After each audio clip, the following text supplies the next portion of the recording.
हम जो भी पाना चाहते हैं वह ना मिलने का डर हमारे अंदर हमेशा रहता है। चूँकि सब कुछ हमारे हाथ में नहीं है तो ऐसा ख्याल आना लाज़मी है।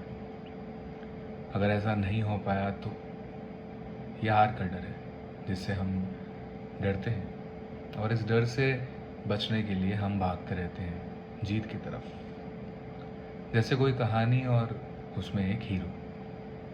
बाहर से कहानी सुनने वाला या देखने वाला यही चाहता है कि वो हीरो जीत जाए। वो खुद भी यही चाहता है, पर वो हारेगा या जीतेगा इसके लिए हमें उसकी कहानी से गुज़रना पड़ेगा। उसे खुद उसकी उस कहानी से गुज़रना पड़ेगा, और हर पल उस कहानी से गुज़रते हुए हमारे मन में एक अजीब सी हलचल, व्यथा और न जाने क्या क्या चलता है। हीरो जूझ रहा होता है, हमारी दिलचस्पी बढ़ रही होती है।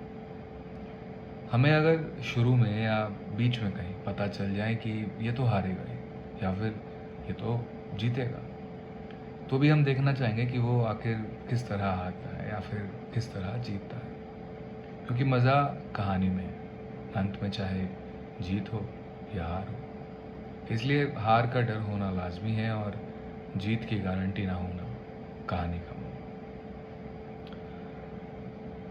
वैसे असल जीवन में हम कभी हार या जीत तक सही सही पहुंच नहीं पाते, क्योंकि किसी फिल्म या किताबी कहानी की तरह हम कभी भी एक चैलेंज से नहीं जूझ रहे होते या फिर किसी एक खेल का हिस्सा नहीं होते।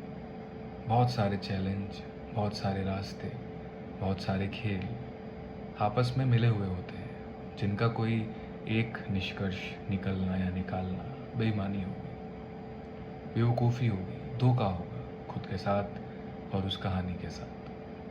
फिर भी हम हर रोज़ खुद को विजयी या परास्त घोषित करते रहते हैं। इस हार और जीत के खेल में वक्त निकलता जाता है और हमें पता भी नहीं चलता।